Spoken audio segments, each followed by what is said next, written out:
সকলকে নমস্কাৰ আৰু মই আছোঁ এতিয়া মোৰ জোনালী সেন্দুৰীয়ালিৰ নতুন ষ্টুডিঅ' ZG মিউজিক ষ্টুডিঅ' আৰু আপোনালোকে দেখিছে চাৰিওফালে অকল গছ, ইয়াত বিভিন্ন ধৰণৰ গছ।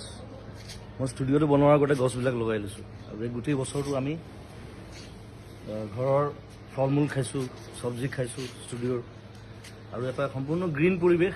ঘৰটো মই গ্ৰীণ ৰাখিছোঁ সেইকাৰণে যিমান পাৰি ষ্টুডিঅ'টো। আৰু সম্প্ৰতি এটা হুলস্থুল এটা চলি আছে গছ কটাক লৈ। বিভিন্ন জেগাত দেখিছোঁ ডাঙৰ ডাঙৰ গছ কাটি দিবলগীয়া হৈছে, ৰাস্তা বনিছে, তাত কিবা বেলেগ বস্তু বনিছে। গতিকে আৰু চৰকাৰে কৈছে যে আমি গছ কাটিছোঁ যদিও আমি বিভিন্ন ঠাইত গছ ৰুইছোঁ তাক বেলেঞ্চ কৰিবৰ কাৰণে। কিন্তু এতিয়া কিছুমান জেগা আছে, যেনে ৰিচেণ্টলি যিটো হুলস্থুল চলি আছে দীঘলী পুখুৰীৰ সেই পুৰণা গছখিনিক লৈ পেলাই। এতিয়া সেই গছখিনি হৈছে গোটেই দীঘলী পুখুৰীটোৰ সৌন্দৰ্য। এতিয়া সেইখিনি গছ কাটি যদি বেলেগ জেগাত গছ ৰুৱেও সেই দীঘলী পুখুৰীৰ সৌন্দৰ্যটো ঘূৰি আহিব নাই, সেইটো এটা ডাঙৰ প্ৰশ্ন। ৰিচেণ্টলি দেখিলোঁ আগৰতলাত পুৰণা গছ নাকাটিবৰ কাৰণে ফ্লাইঅভাৰৰ পেটাৰ্ণ সলনি কৰা হৈছে।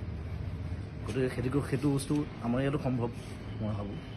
গতিকে মই চৰকাৰক আবেদন জনাইছোঁ যে যদি কিবা অপশ্যন আছে তেওঁলোকে সেই অপশ্যন গ্ৰহণ কৰক, যাতে সেই গছকেইজোপা দীঘলী পুখুৰী আমি বচাব পাৰোঁ। সেইটো মোৰ ফালৰ পৰা